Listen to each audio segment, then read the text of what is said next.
Returning officers ni report raida rgzayani koksil samungo TTDC ni kaisa center haino hai board nahana tagi kha chongbari commission 17 pekwar jala janmo joynagar ni hirapur SB rongnok ni kholawo haino hai board nahanai fainai chidok April salmari sangrong salo tangsalo kok tba thomnai rokni biskango obonotei sabai shukrobai sawik narika haste chongbari commission o thayo board nahar manotei koksil samung kasamani no cheri nai no ogoshi monghini shakha chongbari commission ro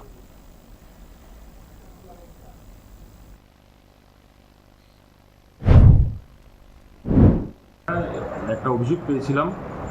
সেই অভিযোগের ভিত্তিতে আমাদের observer যারা আমরা একটা independently enquiry করা হয় সেই এনকোয়ারির মাধ্যমে আমরা এটা জানতে পেরেছি যে এখানে একটা ইভিএম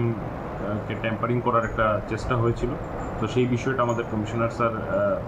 নোট করেছেন এবং এটা আমরা যেহেতু একটা স্বচ্ছ নির্বাচন করার জন্য আমরা চেষ্টা আমাদের সবসময় থাকে, তার জন্য সেই স্বচ্ছতা বজায় রাখার জন্য সেই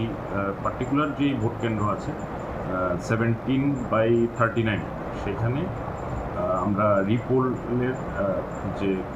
চিন্তাধারা করা হয়েছে এবং সেই অনুযায়ী কমিশনার স্যার নোটিফিকেশনও ইস্যু করেছেন। স্যার কোনো যদি এরকম ইস্যু থাকে অলরেডি আমরা before the date of poll আমরা অলরেডি রিটার্নিং অফিসারদের আমরা বলেছিলাম যে কোনো যদি পোলিং এজেন্ট কিংবা কেউ যদি যারা on the day of poll যারা ভোট কেন্দ্রে আসার কথা তাদেরকে যদি কোনোভাবে কেউ বাধা দেয় বা এরকম যদি কোনো রেজিস্ট্যান্স ওনারা ফেস করে তাহলে কনসার্ন সেক্টর অফিসার এবং পুলিশ সেক্টর অফিসার যারা আছেন ওনাদেরকে সহযোগিতা করবেন ভোট কেন্দ্র পর্যন্ত পৌঁছানোর জন্য। এবং সেই হিসাবে আমরা কিন্তু অফিসিয়ালি কমিউনিকেশনও করেছি প্রত্যেক রিটার্নিং অফিসারের কাছে এবং অনেকটাই সেটা কার্যকরী হয়েছে। আমরা যে বিভিন্ন এনকোয়ারি রিপোর্টে দেখতে পেয়েছি যে পুলিশ সেক্টর অফিসার বা আমাদের সিভিল সেক্টর অফিসাররা ওনারা ভোটারদেরকে বিভিন্ন ক্ষেত্রে কিংবা আমাদের পোলিং এজেন্টদেরকে নির্দিষ্ট পোলিং স্টেশনে পৌঁছে দিয়েছে। স্পোরাডিক যে ঘটনা ঘটেছে সেগুলা পুরা রাজ্যের নিরিখে যে ঘটনাগুলো